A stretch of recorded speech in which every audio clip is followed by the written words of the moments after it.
So mga par, sa naging panayam nga po ni Iron Mike Tyson sa podcast ni Joe Rogan, prangka na sinabi nito mga idol na hindi niya daw ipagpapalit ang mga fighter sa kanyang panahon kaysa sa mga fighter ngayon na lumalaban sa boxing sports. Masaya daw si Mike Tyson na napabilang ito sa era na malalakas na fighter. Hindi naman daw sa hindi nito nare-respeto ang mga fighter ngayon, pero ibang level daw talaga ang boxer noon mga idol. Kaya marami daw ang mga boxing fans ang umahanga sa kanila dati. Hindi daw kasi iyakin ang mga fighter dati. Kaya sulit daw kapag napanood mo ang boxing sports dati, lalo pa daw sa panahon ng Four Kings era, sa pagitan ni Hagler, Hearn, Duran at Leonard. Binabayaran daw ng limpak-limpak na salapi ang Four Kings. Basta merong laban, halos umaabot daw ng $30 million ang binabayad sila noong dekada 80 at walang sino man daw ngayon sa welterweight division ang kaya mabreak ng ganitong purse money. Maliban lang daw si Manny Pacquiao kung lumaban sa 1980s. Ang $30 million kasi dati mga boss, nasa 100 million na pera na yan ngayon kung pagbabasihan natin ng inflation ng pera.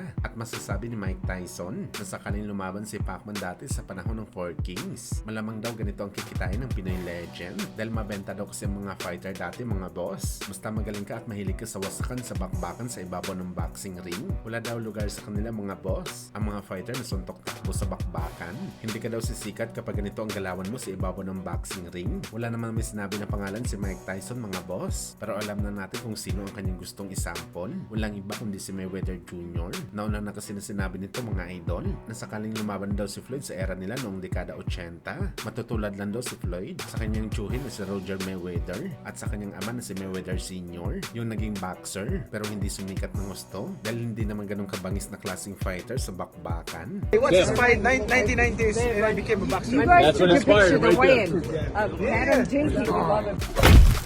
Sa kabilang banda naman mga idol, ayon nga po sa batikang boxing insider ni si Mike Haffinger, planchado na daw ang laban sa pagitan ng dating Unified Welterweight Champion Errol Spence Jr. kalaban ng dating kampiyon na si Temsu, kung saan mga boss, baligaganapin daw ang laban nila sa summer sa Amerika at hindi sa Australia. Pero gayon pa man mga idol, hihintayin pa rin daw matapos ang paparating na laban ni Temsu sa Australia. Well, isang sulit talaga na bakbakan to mga idol.